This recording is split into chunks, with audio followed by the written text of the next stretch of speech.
Hello and welcome to New Wave History. This is your host Ali Warsi. I have with me Dr. Qandil Abbas from Qaid-e-Azam University. He is a distinguished historian. He has worked in Iran and he understands Iran quite better than most people who have been commenting on this issue between Iran and Israel that has been going on for the last week or so. And today I've invited him to discuss and understand the Iranian perspective because he has worked there, because he understands the policies, because he understands how the religious ideas and ideology of this regime informs their foreign policy and political choices in the region and inside their own country as well. So, thank you, Dr. Qandil Abbas, for joining me.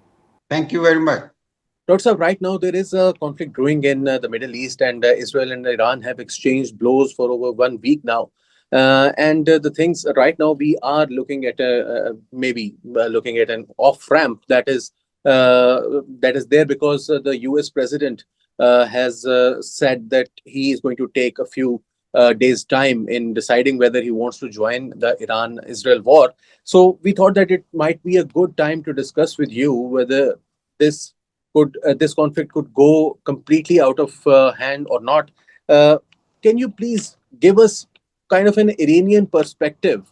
I mean, you are a scholar from Pakistan, but you understand Iran quite well. You have worked there, you've taught there, and you understand Iranian perspective on the issue. How do the Iranians see this conflict? If you could give us a few lines on that.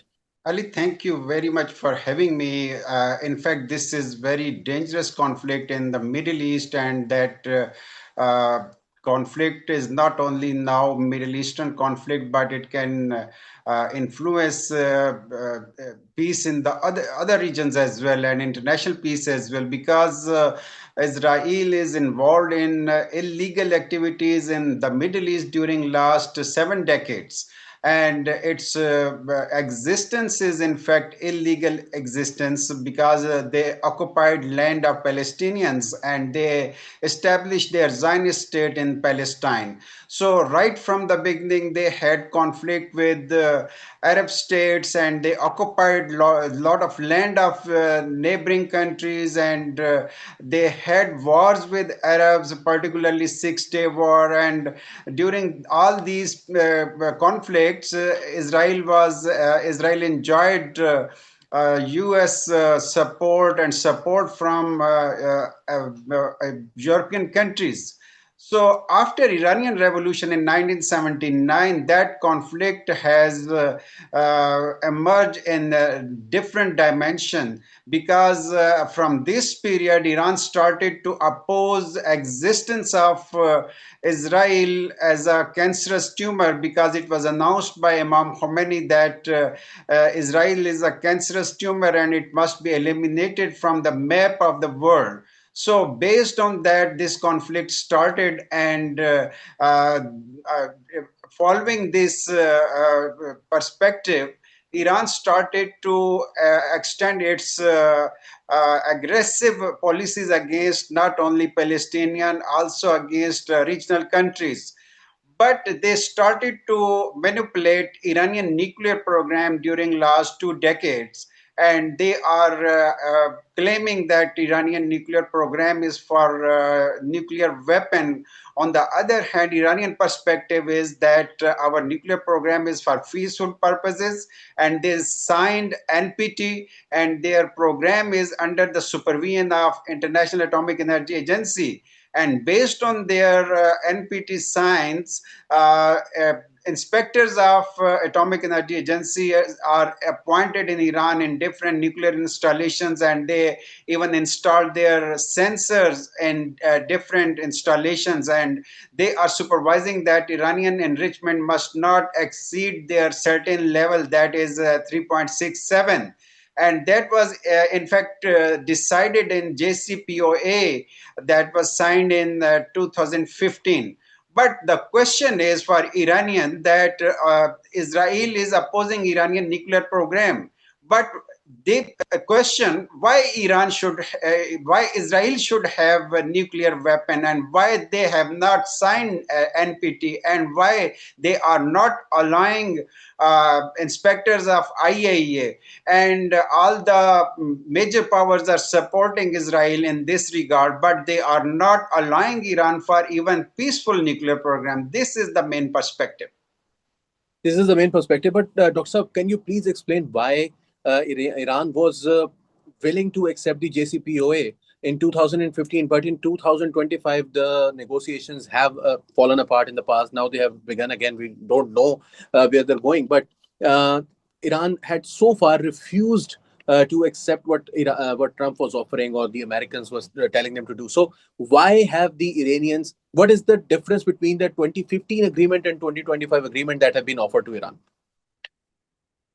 There is no difference between Iranian perspective, because in JCPOA in 2015 they agreed that their program will be for peaceful purposes, and they will remain peaceful, and they will allow appointment of IAEA inspectors.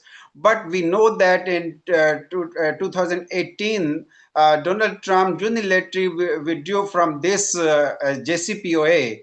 And actually, after JCPOA, Iran was expecting that the sanctions imposed by United States and other European countries will be finished, and Iran will enjoy business with the world.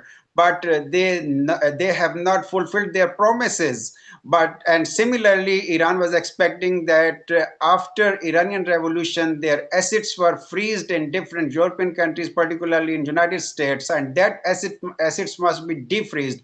Both the promises were not fulfilled by America. So that is why, and unilaterally they withdrew from this deal. So now, when again they started to dialogue with Iran, Iran is still on the promise that their program will be peaceful purposes, and that will remain less than 20% enrichment. But this time, United States is demanding that Iranian enrichment should be on the zero level, and they should completely finish their nuclear program. And the Iranian perspective is that when international law is allowing all the countries in the world, particularly Iran, that they can have a peaceful nuclear program which is not for military grade, and which is not for a nuclear weapon. So why America and Israel is demanding zero level of enrichment? This is the difference between JCPOA and present demand. So there have been accusations from certain people or people who do not see Iran very in the Muslim world, in Pakistan even. People are there who do not really see Iran as a very rational actor, and they or a very conscientious actor. They say that Iran hasn't been taking its security very carefully because if they did, they wouldn't have rolled back their nuclear program back in 2003, then again in 2015. Then they shouldn't have agreed on this deal in 2025. And from a national security perspective, they have made these blunders. What would you say to that? I don't think, because we can review formal reports of IAEA about Iranian nuclear program, and all of these reports are ratifying that Iranian program is for peaceful purposes. And even 2 days before, Rafael Grossi has published another report, and he clearly mentioned that we have not found any signs of converting Iranian program to the military grade nuclear program. So that is a confession of IAEA. But on the other hand, Iranian perspective is that they have shared all the secrets with Rafael Grossi and other inspectors of IAEA. But unfortunately, as per Iranian perspective, when they hacked some of the Israeli secret documents, they found that Rafael Grossi and some other inspectors of IAEA leaked all these information for Israelis, and all these information was shared with Mossad. And based on this information, on the one hand they are attacking Iranian nuclear scientists, and on the other hand they are attacking nuclear sites of Iran. But at the same time, when we are talking about a Israeli nuclear program, IAEA is not allowed to enter into the Israel, and their nuclear program is illegal, and they are proved having nuclear weapon. That is the major perspective, because if Yes. Iran is under threat, despite that threat, Iran is not going to produce nuclear weapon. Here I want to mention that as per Iranian religious ideology, there is a fatwa, religious fatwa, religious verdict, that all the mass destruction weapons are haram. The production of these weapons, or keeping these weapons, is haram according to fatwa and verdict of Imam Khomeini. And same fatwa was ratified by present supreme leader Ayatollah Khamenei, that mass destruction weapon, including nuclear weapon, chemical weapon, and biological weapon, are haram and are prohibited. So this concept is very clear in Iranian revolutionary and religious ideology. That is why till they never claimed that they want to produce nuclear weapon. But the problem, sir, here is that Iran has been accused of not taking its security very carefully. They say very seriously. And since there is an opponent that is hell bent on destroying your own population, what is the position of the Iranian government now? Do they think that that fatwa has outlived its utility, or maybe it does not fit in the current scenario? And if the regime, as Westerners often call that, if the government survives, they will probably pursue the nuclear program militarily as well. Such thing never reported by IAEA reports and IAEA inspectors, because all the safety measures are adopted by Iranian nuclear program, and never it was reported that their program is dangerous for their own people or dangerous for any other country, because in all the annual reports, IAEA supported Iranian nuclear program, that it is for only agriculture, energy, and medical purposes, and there is no harm for about these peaceful purposes. Right. Okay. Now I'll go into the Iranian history a bit. You see, in 1979, there was a revolution against Raza Shah Pahlavi, and his son currently has been releasing videos, and international media has been blowing them out of proportion, because I don't know how popular he must be in Iran right now in the current circumstances. The clip that is circulating on social media is from pre-revolution Iran.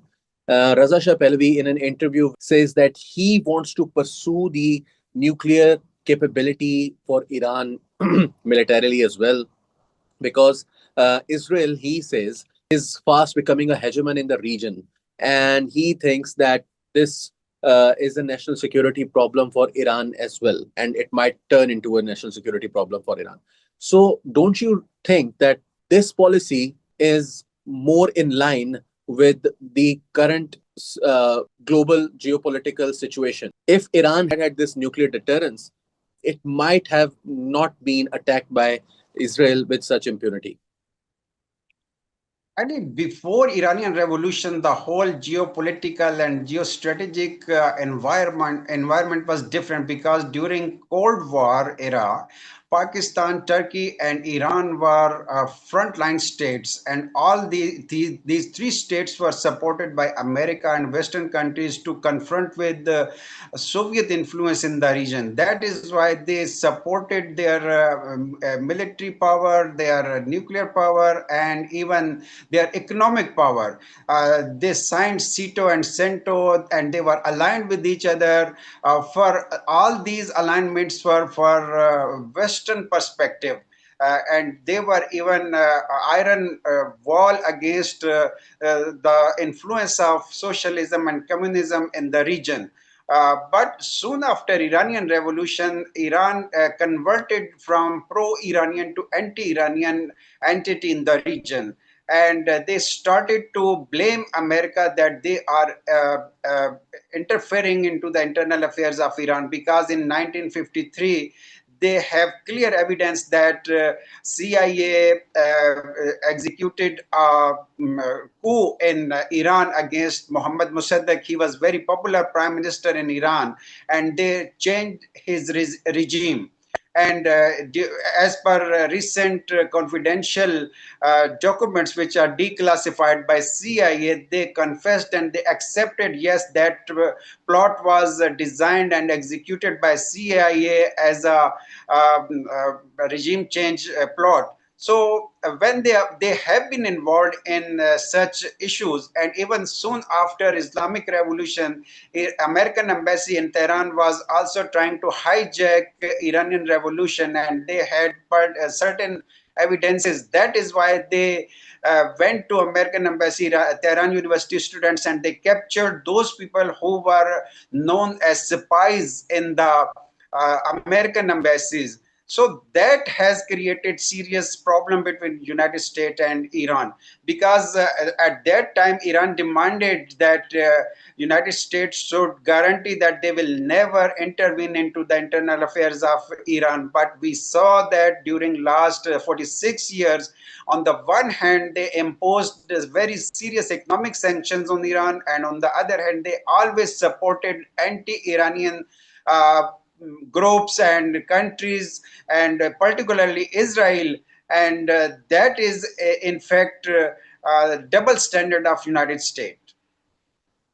So, how were the relations between Raza Shah Pahlavi and the Israeli regime? As I just said, that mentioned the video in which he says that he wants to pursue nuclear capability militarily because he believes that Israel is becoming a hegemon. He did not mention Russia.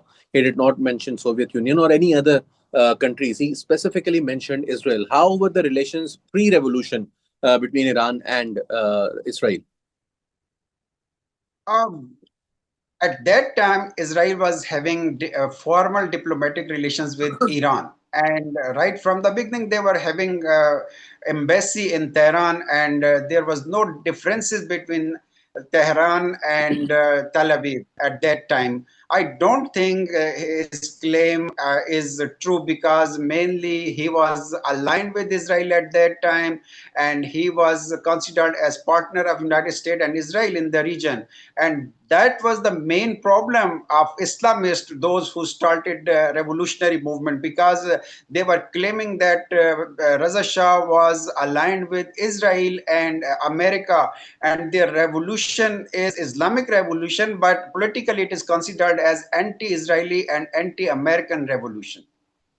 Okay, so another accusation of on Iran from its opponents is that during the last few years, especially post-revolution, but especially during the last 20 or 25 years, Iran has pursued a very aggressive proxy warfare policy in the region. And there are countries like Syria, there are countries like Yemen, Bahrain, then there is Iraq, then there is Lebanon. And they say that because of this aggressive policy, where Iranian government has been accused of instigating Shia revolt in those countries, which are predominantly Sunni, these actions by the Iranian government have pushed the Arabs into a very tight embrace with the Americans and Israel, which is why Iran stands totally isolated in the region. And while they were never really close friends with each other, this has really brought the Arabs to a point where they fear Iran's hegemony more than Israeli hegemony. What would you say to that?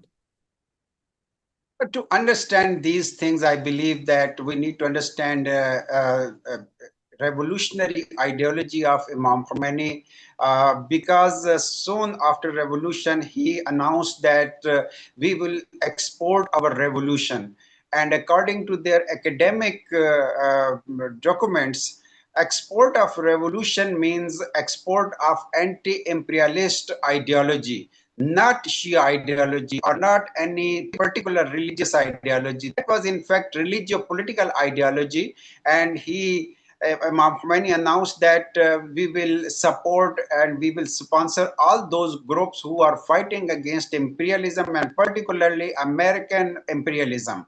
So based on that, they even formed another force in Iran that is known as Al-Quds Force, which was responsible for external affair operations.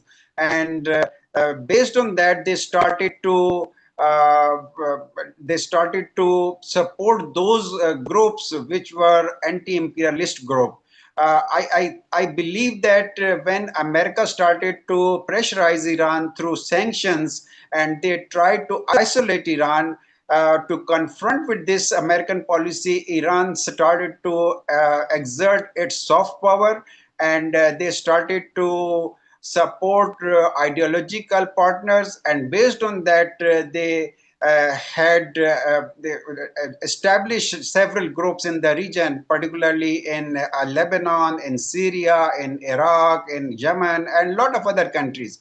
But just keep in your mind that these groups were not only Shia groups; they have also supported Hamas, which is a Sunni group. They have also supported Islamic Jihad. They were also Sunni group, and even in South Africa, and anti-apartheid groups were also supported by Iran. They were even not Muslims, and today they are supporting Venezuela. In Latin America, they are not even Muslim. And along with all these, they are also supporting Shia groups like Hezbollah, Houthis, and some of the Shia groups in Iraq. But in Iraq also, they are supporting some Sunni group because Ashad al-Shabi, our popular mobilization units, are alliance of 34 groups in Iraq. And they are not only Shia, they are also Sunni, they are Christian, and they are Yazidi groups as well. Hmm. Yes, but at the same time, you see people, groups like Zanabiyon that went from Pakistan and fought in Syria civil war. Then there was another group called Fatimiyun, and then there are groups like people like Sheikh Nimr, for example, in Saudi Arabia, was hanged a few years ago, and he was also accused of being supported by Iran. And there are other groups in Sunni majority countries who are actually considered groups that are opposed to those states. And most of these Arab states, as you know, are very they are imperial in their own way. I mean, they are monarchies. Do you think Iran overplayed its hand there? In fact, all these groups were self-motivated groups. For example, if you are talking about Hezbollah, basically its name was Amal Malaysia, and they were established in 1973, 72 or 73.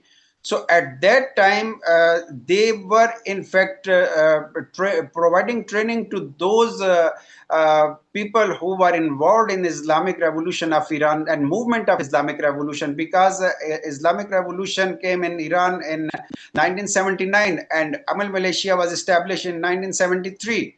And soon after Iranian Revolution, Hezbollah was also established in Iran. So we cannot blame Iran that they are behind these groups. I believe that these groups were self-motivated groups in different countries. But after Iranian Revolution, Iran started to support because of similarity in their ideology, and especially because of pressure coming from America, Europe, and Israel. And Iran, in fact, designed its defense policy based on defending Iranian land out of Iranian borders by using this excess of resistance. These were resistance groups in different countries, and they were aligned with Iran. And today, in fact, they are not state actors, they are non-state actors, but like-minded, and they are considered as partners of Iran. Right. So finally, before I move to the internal politics that has just played out in Iran as soon as Israel attacked, I want to ask you one final question on its foreign policy. For example, in Pakistan and India's case, we have seen, and there are accusations on Iran again. Why Iran has pursued a policy of friendship and peace with India, and at some occasions even sided with India against Pakistan on Kashmir issue. Similarly, in 2003, the way they gave away Pakistan's support for them in their pursuit for nuclear capability. Pakistan and many Pakistanis, I would say, because I'm not representing the government here. Many Pakistanis view Iran with suspicion because of this policy. What do you say to that? That is in fact misunderstanding of those people you pointed out. In fact, I believe that Iran is very clear about its relations with Pakistan. Pakistan and Iran are having 909-kilometer common borders, and there is no direct border conflict between Iran and Pakistan, and they don't have any other political conflict between each other. But the case of India is quite different. We need to understand that we know that Iran is under sanctions. And Donald Trump announced that we will bring Iranian import and export on zero level. But it is only India that has enjoying waiver from United States because India claimed that we need some energy resources from Iran, and Iran is providing these resources with certain price to India. So when India asked United States if United States can provide these resources for next 10 years, so they can purchase from United States. But keeping in view the more than 1 billion people at that time population of India, United States or any other country was not able to fulfill these needs and requirements of India. That is why they officially allowed India to have their relations and economic relations with Iran. So that is why that was the only option for Iran to have some economic relations with some other country. None of the other countries are having formal economic relations with Iran. Iran even sometime demand asked to Pakistani officials that if they are ready to have economic relations with Iran, they can provide them even cheaper energy resources to Pakistan. And even Pakistan was not able to execute and complete IP gas pipeline. That was the problem. So keeping in view Iranian economic relations with India, I don't believe that these relations were against Pakistan, because we have lot of sayings from Iranian supreme leader supporting the movement of Kashmiri people in India. And you can find on Google these clips emotionally. Supreme leader of Iranian revolution is supporting the freedom movement of Kashmiri people. In this regard, the Iranian policy is very clear. Right. Okay. So now I'll shift to the internal politics. We've seen that as soon as the Israeli strikes began on Iran last week, we saw that many top leaders of the Iranian army, its IRGC, its intelligence agencies, its air chief, and top leadership in the Air Force, its top scientists of the nuclear program associated with the nuclear program were killed within the first few hours. Some of them were assassinated, and some of them were hit with precise strikes on their flats, on their apartments. This, some say, is not possible without internal support from the Iranian people. Do you think that there are certain groups inside Iran that are actively working to undermine the government there? Yes, of course, that was a really intelligence failure because when their top military leadership was targeted by Israelis on the domestic level and in different strikes, that was really intelligence failure. But keeping in view the history of Iranians uh, confronting with several external threats, we have a long history of elimination of individuals in Iran. Even their prime minister was killed, their president was killed, their parliament was blasted, and a lot of their VIP personalities were killed. And we know that in fact there is presence of anti-revolutionary elements in Iran right from the beginning, right from the 1979. Those who were not in favor of Islamic revolution, most of their top leadership was escaped from Iran and they are living in Europe. But several people are living still in Iran. Being sponsored by American forces in Iraq during Saddam period, and they were even fighting against Iran. But after elimination of Saddam, they were shifted to European countries by Americans, and today they are being utilized by those countries, I mean Israel, United States, and other European countries against Iran, and they have very strong networks in Iran. So that is why they were not able to break this network, because they are Iranian and they have their penetration in Iranian system. So really that was intelligence failure, but still they are. They are working on this, but don't you think that some of these, for example, the revolution came in 1979. Today we are talking in 2025. It's been 46 years, and some people might argue that since Iranian government has been very coercive, it has used repressive methods against its own population, which is why it hasn't been able to bring all such groups into bring them into a national program. They don't yet. They still don't go with the Iranian revolution's ideas. They still don't believe in those ideas, and they have so much ingress, and they have so much penetration. They have penetrated so deep into the system that they are still able to carry out this. And this, they say, is not possible without a huge chunk of the population being totally disgruntled and not on board with the policies of the government. I completely agree that 100% people in Iran are not supporters of Islamic revolution, and right from the beginning, they were only 60 to 70% people, those who are die-hard supporters of Iranian revolution. But other people were in gray areas, and they were just thinking about we should support or not.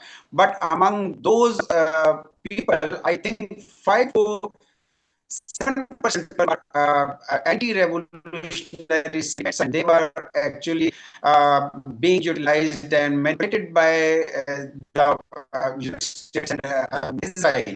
And we know that such kind of intelligence failure were faced in the United States as well during 9/11 incidents, and in British we found that 7/11 incidents were happened, and in a lot of other countries.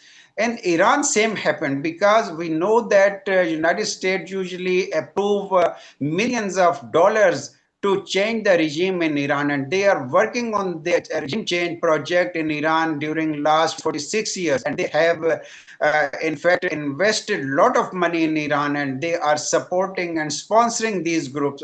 And I think this is not a abnormal thing. This is normal thing that in Iran they have their own networks and they are sponsoring them. They are trying to find out their puppets, and Iran is confronting with those people during last more than 4 decades. So, just for my understanding and the people who are watching the show, what kind of groups are these? What are their ideologies? For example, are they more revolutionary than the revolution, and as we saw in the siege of Mecca's case in 1979, or are they from the left? Are they liberal? Are they supported by the Iranian diaspora, the Shah's supporters, or they are more right wing than the government? Who are they exactly? Groups are just opposition group in Iran, and we divide them into reformist and conservatives. They are accepting Iranian constitution, and they are allowed for their activities, political or religious activities in Iran, because they accept the constitution of Iran. But their policies are different. Reformists are following soft power more, and they don't want to use hard power against neighboring countries, or particularly against the United States and big powers. But those who are conservatives and they are hardliner, and they don't want to compromise with the dictations of United States and big powers. That is the major difference. But among them, some groups are not accepting Iranian constitution. They are not allowed for their activities. Most important one is Mujahideen Khalq organization, MKO, or Mujahideen Khalq organization. They are also liberal groups, and they are today considered as terrorist groups of Iran. I mean, Khawarij of Iran, because they started their terrorist activities, and they have been involved in killing of Iranian people, Iranian VIPs, Iranian president, Iranian prime minister. That is why they are considered as terrorist group. And most of the terrorist activities during all the history were conducted by this group. Along with that, we have some socialist, communist groups like Toda Party and some other groups. They are not terrorist groups. They are against the Islamic regime, but they recently claimed that we are opposing Islamic government of Iran, but we will not accept any government which will be offered by Israel, because they believe that if people of Iran will elect us, then we will accept this government. But government provided and given by Israel will not be accepted by them. Right. So we are entering the last phase of the interview. I just wanted to ask, do you think there is any group or any consortium of or any group of groups that can replace the current government in Iran? Is there any organized opposition to the government? I don't find any strong legal opposition in Iran, because most of the groups are following revolution, but they have different policies. I told you that some are reformist and some other are considered as hardliner or conservatives. But both of them are following Iranian constitution, and they want to protect Islamic revolution, and they will never accept any role designated by United States or Israel. When we are taking the name of son of Reza Shah Pahlavi, he is out of Iran since last 5 decades, and he is not having any popularity in Iran. But if they are imposing such people on Iran, I believe they will be considered as another Jolani-like character or Ahmad Shah-like character, those who were involved in terrorism and those who are involved in illegal activities, and their head money was $10 million, but today they are enjoying presidentship of Syria. Hmm. Right. So finally, my last question will be from you is that we have seen Iran negotiating with the Americans in the past in 2003, in 2015, in 2025, up until those negotiations were actually, they did break down because of American and Israeli aggression against Iran. Do you think that there will be a review in the Iranian foreign policy? Because they might have seen that India hasn't even condemned these attacks. Pakistan, on the other hand, has been very forthcoming. It has supported Iran diplomatically.